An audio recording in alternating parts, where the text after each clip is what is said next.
Niacoma. Niacoma. What if the path to healing and growth is not one size fits all and never actually was?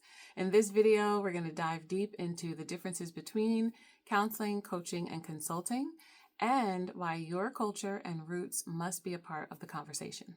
I think this is very important because we have a cultural shift in a phenomenon in the Western world where a lot of Black people are starting to go to counseling. They're looking for coaches, consultants for various different things. And over the last 30 years, this is a new endeavor. For many years, we have been resistant, primarily because we have been unaware and because there hasn't been a cultural relevancy, and that's what we want to talk about. So when we're looking at counseling, coaching, and consulting, we want to help you understand what the difference is. So let's start with counseling. So counseling is a psychological discipline that is designed to treat psychological dysfunction, right? So when you're dealing with counseling, you usually deal with someone like us. We're both therapists. You deal with a therapist. You come into an agency or work with a therapist, and they give you an assessment tool, right? Once you have the assessment, then they typically use what is called the Bible in this industry, the DSM, which is the Diagnostic and Statistical Manual of Mental Disorders, right? And they diagnose you. You have ADHD, you have all kind of, body dysmorphia, bipolar disorder, narcissism, which is the one a lot of people like to talk about today in their relationships. But you get some diagnosis. Once you get the diagnosis, then they develop what is called a treatment plan. And once they develop the treatment plan, then you enact the treatment plan. Treatment plans usually go for about 90 days, and then we make an evaluation and a secondary recommendation. That's essentially it. The only thing that's added to that and is really about the industry, we talk about this all the time, is that this industry is really designed to put people on behavior modification drugs. So your Seroquels, your Abilifys, your Paxils, it's thousands of them. In fact, they continue to come out. And so I heard somebody say very well that this industry is about, as Biggie said, more money, more problems. This industry is about more problems, more money. Dr. Umar said that. And I agree with him on that because this industry is really designed to, big pharma is behind this industry. So just as much as this industry is not about healing, like just as much as the medical industry is not about healing, or giving you wellness, it's about healing disease. This industry is not about your mental well-being. It's about diagnosing and treating mental disorders. And so that's important for Black people to know when we're dealing with counseling, because there is a cultural element, and we'll talk about that overall in the end. But what do you think about counseling, and what is it that you've seen in your work in therapy, and as more of our people are going to counseling? I do see that there is a cultural element that definitely needs to be addressed. And the cultural element doesn't come by having the counselor be in your perceived culture. Right. So it's more than having a Black counselor if you're Black, or, a Christian counselor if you're Christian, a Muslim counselor if you're Muslim. I think Right. it's another layer that we sometimes don't understand, that is not as superficial as, the just painting Santa Claus black theory. One of the things that's really important about counseling, most of the time people go to counseling or seek out counseling when they have a problem that they can't get over themselves. So one of the aspects that is a little bit different in culturally based counseling is that our perception of time is different. from a cultural perspective. So a lot of times when it comes to counseling, people are looking for a resolution to a problem. And typically the problem has happened in the past. So people want resolution about trauma, about, an issue that they can't find a way to get past. And that could be, for us, it's counseling around relationships. So that could be a relationship from your childhood. It could be a relationship from your early caregivers, right? So parents and caregivers, and what that gave you an understanding around love. So a lot of times when someone seeks out counseling, they are in distress, either their own perceived distress or somebody else thinks they are distressed. And that, I think, affects the way that we go about it. So culturally, for Black people, and definitely Black people in the United States, we have been opposed to counseling because I don't think we have the frame of reference that tells us where our trauma actually is coming from and how to understand the trauma. So like Masha was saying, if you go and you present an issue, you can be diagnosed with certain disorders of your behavior. So the reason why I don't even want to say disorder, I'm stuttering a little bit, is because one of the foundational things that we know is some of our demonstrated behavior is a natural response to oppression, chaos, and traumatic events that come from being oppressed in this modern culture, right? It's not just that we had a traumatic event, it's that the culture has had a traumatic event. And we also have not been presented with restoration or healing. So we are naturally, I think, or have been against so-called counseling in the past because it reopens the wounds of the past without actually addressing the root cause for us as Black people. Yeah, and I think that's very important. Now we see a shift, and I like what you always say. People are going to counselors, and these people are becoming like their best friends. Like, it's like I'm paying to come talk to someone every week, and I'm dumping, which is the unloading of emotions and experiences that have maybe been bottled up, but I'm not really advancing my life. And something that I think is very interesting as a clinical therapist, when I ask people, often when we do intakes, I ask people, have you been to counseling? If they say yes, we ask them, how was it and what was the experience? But when we're in a conversation, I often ask them, what is the therapeutic modality? What is the therapy that was used? And a person is like, I don't know. So they say, well, what do you mean? I say, was it, cognitive behavioral therapy? Was it rational emotive behavioral therapy? What kind of, is Gestalt? What, you're screaming at the chair. What are you doing that is helping you? Because you need to know what kind of therapy is being applied to you. It's not a one size fit all. That's true. And therapists have certain specialties. We actually created a healing modality using strategic intervention along with indigenous cultural ritual that allows a person to reclaim their nature and activate an inner power in them to help them. But it's very important, and I always think that's interesting about counseling. So we are seeing a mass exodus into counseling now as a social phenomenon as Black people. But we predict, Nawash and I predict, that we will be seeing very shortly a mass exodus out, because nothing in this DSM and nothing in modern day counseling is really dealing with the overarching problem that we have, which is this global system of racism, white supremacy. There is not a disorder in this book, because this is a cultural book.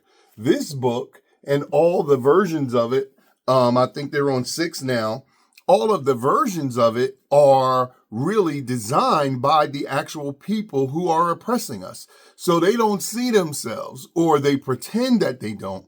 And so we have to be very careful, and I'm speaking especially now to therapists. We have to be very careful about just taking this information as law, or believing everything that these so-called august bodies that create these kind of diagnostic and statistical manual of mental disorders, because the greatest mental disorder and the source of all the other disorders is not even in here.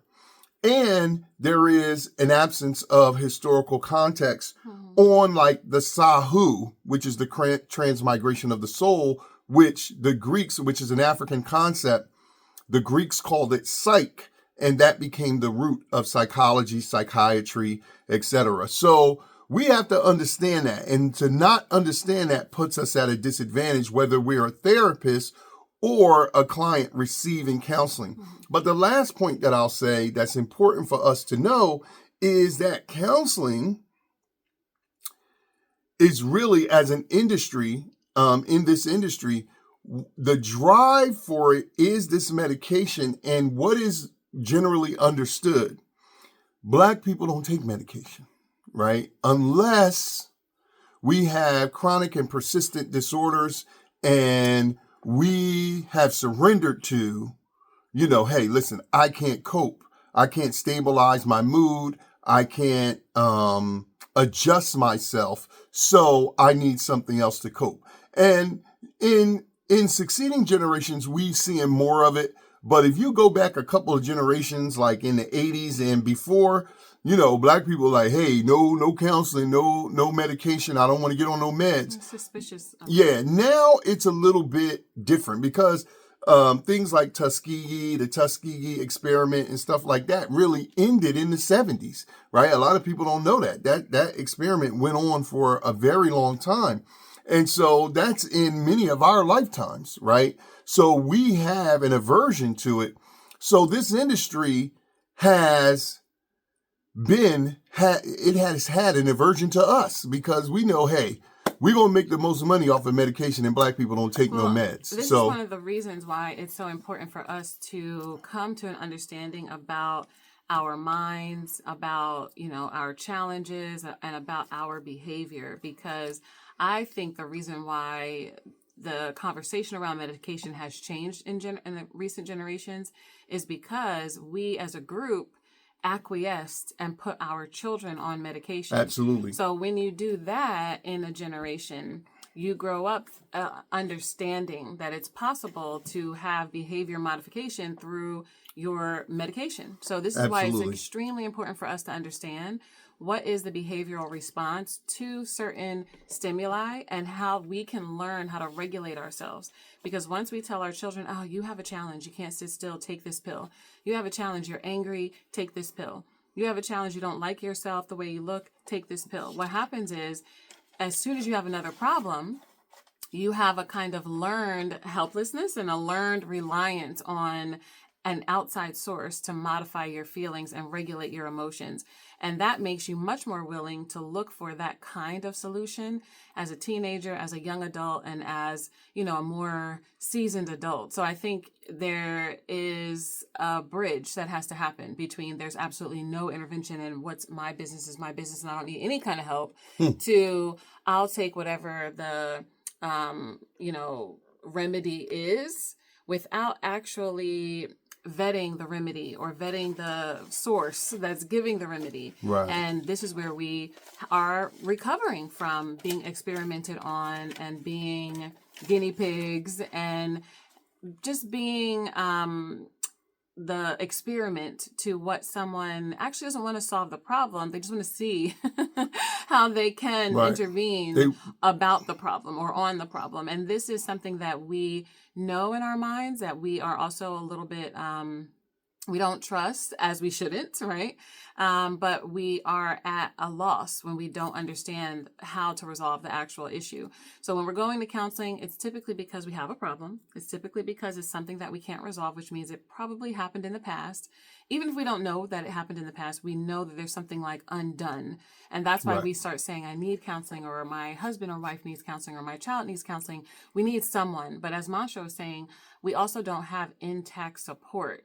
So often, even if we don't want the medication, we are using counseling as a confessional, as a place to have a friendship, as a place to have the bond and talk something out. To unload. And if we had that naturally, we wouldn't go into a transactional relationship for that. we would have that built in to our community. Yeah, and that's very important. So, in a nutshell, counseling is a psychological discipline that's going to help you treat a sociological or psychological malady. And it can be all the way to the mental biological level where you have some impairment in your brain and it produces either a physiological, sociological, or psychological ailment. And so counselors or therapists come in, they assess you, they treat you using talk therapy, using pharmaceutical drugs, and a litany of modalities that are theories that were designed by a lot of different people. I would probably use in the what we're taught in school, probably if I was using that stuff anymore, I would probably use person-centered therapy from Carl Rogers, I think developed in the 70s, because it really focuses on the person and not so much a preconceived idea about normalcy. It lets the person unfold and then it develops interventions based on them. That's what I would use if I were still using that, but I'm not. So I don't use that stuff anymore. I learned it, I got my degree, and then I developed something else that speaks to our people. So now we want to move on to coaching, and we really want to stretch this so you understand. Coaching is a new discipline, and when I say new, I'm talking about 40 years or so old, and it really is expert assistance to help you perform in something. And this is very, very important in relationships because the metaphor of sports is at play here, and it's, I think, the most apropos. Coaching helps you to win. And so we often say we teach the art and science of Black love culture so you can win at your intimate relationship, right? We want to see you win. And a coach is a specialist that has specificity and skill in the disciplines of sociological, psychological, and sometimes even biological, because technically a physical trainer at a gym is a coach. They're not there just to give you information. And they're not there to heal a problem from the past. They're actually in the present helping you perform when it's game time, when it's time to have that difficult conversation with your beloved, when it's time to court, date, and mate, when it's time to begin to enter into a sexual relationship. Now, they're not there at that moment, but the point is that a coach is there to help you perform in real time now. So as Nawasha said, where counseling really focuses on managing psychological challenges from the past, coaching is a discipline that helps you perform and function at your highest level in the present. And I think that this is what most people need help in getting their mind around. What do they really want to happen right now? When we intake with people, a lot of times we ask them, what would, if you could have everything you want right now and it was happening perfectly, what would be happening? And a lot of times people reflect back to the past and they say what they don't want or what they last had that was terrible. So they say, oh, well, I definitely, if I could have everything I want, I would not want someone to cheat on me, which is not what you want. It's what you don't want, right? But it's so interesting because we often have a hard time wrapping our mind around what should be happening right now. And I think that coaching is very important because it helps you be empowered in the moment that you're living in, which it's great to reflect on the past. It's great to make new meaning about the past and come to resolution about certain things that have happened to us individually and as a collective. And it's also the only time that you're actually living in is right now. So although African culture, indigenous culture looks at time differently, time is linear in this modern oppressive culture, but time is linear and cyclical in indigenous African culture. So of course we agree about what's happening now for the most part. And we also understand that there is the past at play and the future being written, right? When we're in indigenous culture. The coach is in the present with you, really helping you say what it is that you even want and develop your mind and behavior around what you want right now. And that is a very important skill, being in the now in this time, because a Absolutely. lot of times, even when you bring yourself out of the past into the present, the very next thing that's going to happen is you get a little bit anxious, which is a future feeling, right? So even when it comes to something like the DSM and really, someone saying what your challenge is, our minds tend to float. If it's not stuck in the past, which many people are stuck in the past and having a hard time getting through trauma, then it is, well, what if I can't get what I want in some distant future? And we get then disorders around that. So anxiety is a huge challenge right now because so many people are on their mind is on the worst case scenario about the future, which is also something that is learned from trauma, chaos, oppression, that the future can't be good. And I won't be able to bring about the future that is in my heart, right? Which is, again, anti-indigenous culture. Indigenous culture is what's in your heart, is what is part of your purpose that you're supposed to bring into the future. But for us, what our learned helplessness is, and our learned, even for our own kind of like self-oppressive behavior, is that what's in my heart absolutely can't happen because I don't see it happening for anybody else. So that's really important to understand when you're looking for counseling, looking for coaching, is what is a coach going to do? A coach is going to be there in the present. Like Masho said, with the sports analogy, this is the person, or if you have a personal trainer who's saying, you have to squat about 2 inches deeper, right? This is the person who's looking at you and looking at what you're doing right now and helping you do that thing that's going to help. And this is vital in a lot of the states that we want to have, that we want to experience in the present.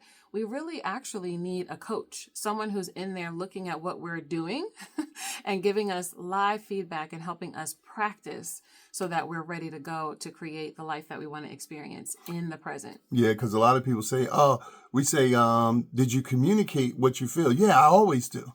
Well, what did you say? And how long did it take? And how did you say it? Say it exactly like you said it to me. Let's practice now. In fact, we teach a 3-minute technique called the Feel, Understand, Do that reconciles the difference between the way men and women communicate, because we interpret and receive and say information differently. And so you got to have that. And a coach is going to give you that real distinction and perspective in live time. Right. We focus on what we're known for most is developing your relationship skill set, because you need skills, not just the will and the emotional feeling of love to make a relationship work. So when we help you with what we call the Super 7 soulmate skills, the entry skill or the gateway skill is communication.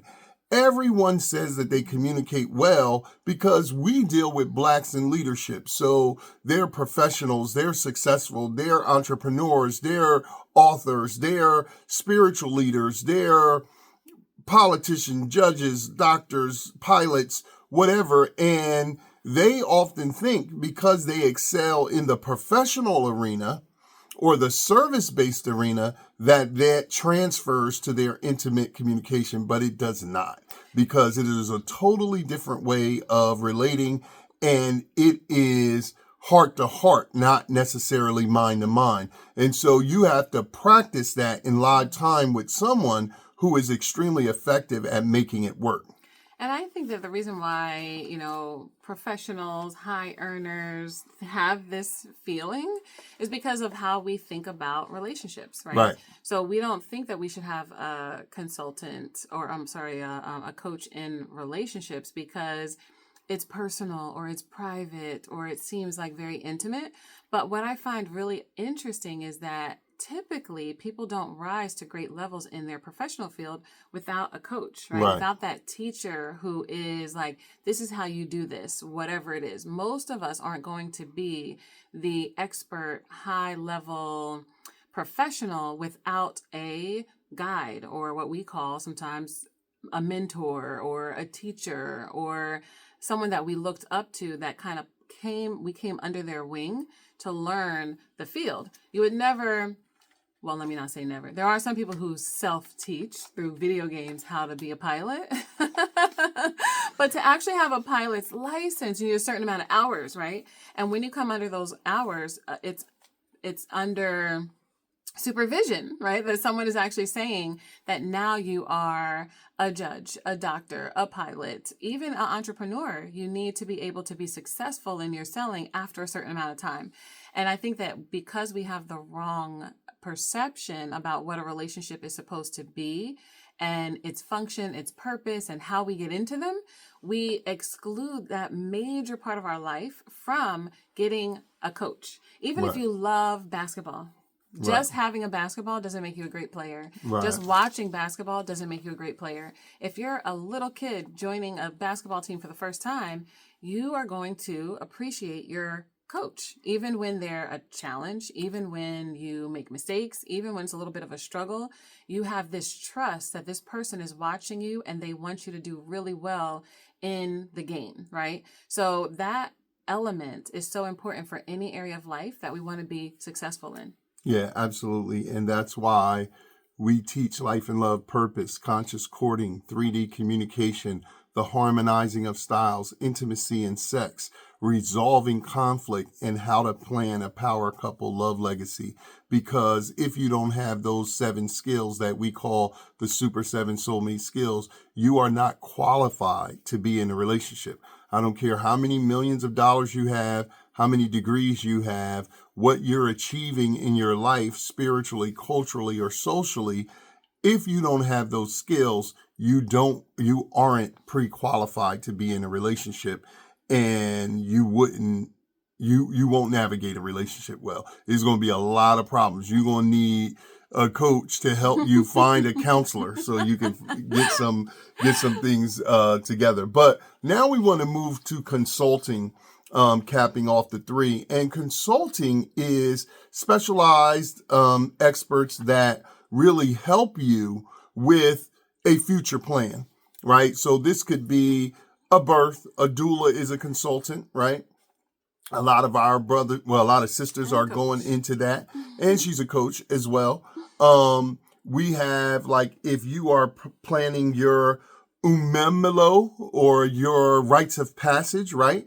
In all of our traditions, there is a name for the coming of age, right? So we need to stop saying bro mitzvah and stuff like that, and parroting Jewish people. We have names for young men and young women as they're coming of age, right? So a consultant would be a person who helps you. A popular term would be like a wedding planner. An interior designer that helps you set up your new home. This is a person who is helping you with an event a lot of times, but the event can be protracted over a period of time. So like we have performed as cultural sages who are consultants. We have performed weddings. We have performed funerals. We have performed naming ceremonies. We have performed these things for people, large groups, organizations, and individuals as they're coming into their home. They want a home blessing or any project or community engagement or activity that's going to benefit the larger group. This is where you need a consultant to come in. And sometimes, like us, these people are all 3 of these things. But we want to make the distinction because we have a lot of psychological talk floating around the Black community at this time, especially in the Western world. And a lot of it is coming from pop culture misunderstanding. So we want to clarify what these things actually mean and then really put them in context culturally. But before I go to culture, Nawasha, I'm going to ask you, as a consultant, what do you think we can look forward to, like in terms of culturally, from a Black consultant? As consultants rise, what distinction do you see that we're bringing as we enter into this space? Well, I think, like you said, consulting involves a future vision typically. So a lot of times if you think about when you've ever sought out a consultant, it is something, even if it's in business, this is where I want my business to be next year or 5 years or 10 years. So I think that what's important for a consultant is to hold the vision, right? Mm, Even if you have an image consultant, it's about the vision that you want to project. If right. that person is going to help you purchase a new wardrobe, or, maybe do a makeover, right? For the identity that you really want to bring out of you and start projecting. So it's important for us as Black people to develop a future vision for ourselves. So when it comes to relationships, what is the vision that we want to have? And how do we develop the skills in the present to get the coaching so that we can actually perform in the future? So consulting to me is, definitely what we say to our clients is, if you had a magic wand and a year from now, your relationship could be exactly what you want it to be, what would be happening? That idea of future casting pushes you past your present issue. It's saying that you won already in the future, so you must have resolved your past issue from childhood Right. or your early caregivers, and you are beginning with the end, excuse me, in mind, or working your way backwards from a version of yourself that's already been successful. Right. And we need that as the collective. What does success mean for Black love and Black relationships? Not the anomaly of one person or one couple being successful and how they must be special, or how they must have magically broken some generational curse, or some of the lingo that kind of floats around right now. But we need to say, this is what is our cultural vision for the future. This is our immediate future, much like we do in our 5-year plans and 1-year plans. And then this is our, more distant future, which is really, what are the generational gifts that I will be able to bestow on my nieces, nephews, children, grandchildren, great, great, great, great, great, great grands, right? And I think that that's important in consulting, is when you go to a consultant, even if you don't know what it is that you want, you're creating for the future. And Right. that person is going to help you build the bridge to the ideal future that you want in your business, in your fitness, in your, personal aesthetic. And we need to do that emotionally and mentally and relationally. Like, how do we want relationships to be in our male to male, sister to sister, right? Female to female, and then male to female. How do we really want that to be? Without the fear that it's not going to happen, without the anxiety, and without the, catastrophe, doom and gloom, right? But really the freedom to say what it is that we want for ourselves, the ultimate freedom to envision that future that is ideal and the magic wand scenario, and bring it back to, what must I have gotten today as a woman and as Black women? What must I have gotten today as a man and Black men in order to have this kind of future? And the future is, I think when you reach out for a consultant, the future is the best case scenario, right? But it's much like those ideas of, if I got this best case scenario, anything around this would be amazing, right? So kind of like that, reaching for the stars idea, that you'll be somewhere amongst the stars. This idea that you're going to get probably something that you didn't even know, right? Right. That Absolutely. you wanted, or more than what you wanted, just by casting that vision in the direction of what is your greatest imagination for what is good, which is something that I think we don't give ourselves a lot of permission to do, because we're often stuck in a place of trauma, rehashing the trauma, anticipating the trauma, trying to block and avoid the trauma. And I think that doesn't give us the freedom to see to a great vision, which is what any consultant in any area of life, they have typically seen the great vision for someone else, or seen what the path to the great vision Help to curate has it. done, right? They've helped to curate a person's wardrobe. They've helped to curate a person's health. They've helped to curate a person's finances. So in consulting, they can come kind of like in that timeline again, where all things exist in African timelines. They can come back to you where you are in your timeline and say, oh, let me assess this and see how you can get to this future, that when you are in that present moment, you can't see past that. So the desire to want a great future, I think we all have that. And the position of saying, hey, I'm going to look for the consultant, the idea is that person has helped to curate a great future. And they could also do that with me, as opposed to sometimes when we say we want a counselor, we're saying, I want this person has maybe helped somebody resolve their past, and I want that for myself. If I see like there's a coach, I'm saying, oh, this person's helping someone right now, and I want that for myself. I think the consultant is definitely the future timeline, the ultimate vision, and us seeking that, saying that we want that for ourselves in the future. Yeah. So a consultant's taking you shopping. A consultant saying, "Let me hold up the phone. Let me scan your date, so your room, so I can see what you looking like for date night and where you gonna have somebody at." And all of these different things. They're helping you to cast a future, the best foot forward, right? As we say, that euphemism. They help you put your best foot forward. And in relationships, we're really helping people with, parenting, with courting, with dating, with mating, with curating dates and curating a scene from your wardrobe all the way to the activity and some of the prompts for conversation. In African culture, we want to have a plan, and we want to pair that with the spontaneous organic emanation of the soul. So that's what we do as consultants. But I think Nawasha really encapsulated this line of time: counseling past, coaching present, consulting future. And the one thing that we add at the Acoma House Initiative, culturally based counseling, coaching, and consulting firm, is culture. And now let me say a word to my therapist colleagues. Being culturally competent is not just learning how to say stuff to people from a different culture, or being receptive to the fact that people have other values and beliefs.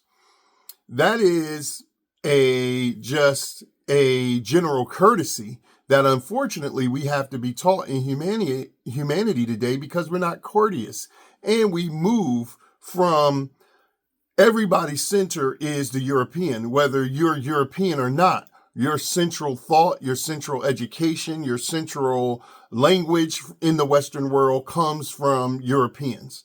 So when we say in this industry currently that someone is culturally competent, it really doesn't mean much. It really means that I'm gracefully and magically allowing you to be you.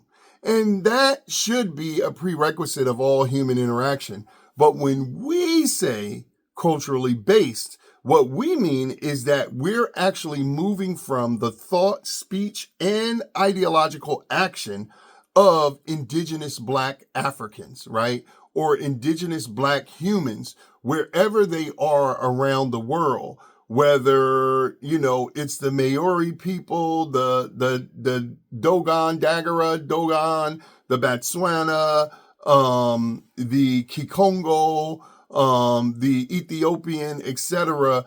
The classic African cultures that when African culture was at its highest and it was untouched by foreign hands, ideas, language, etc. So we've inculcated principles, rituals, and ideas that are within this indigenous Black culture, or what we call the art and science of Black love culture, so that you can understand basic things like we should never be saying the word romantic to describe our intimate love, when there are over 3,000 words that I have learned that represent that idea.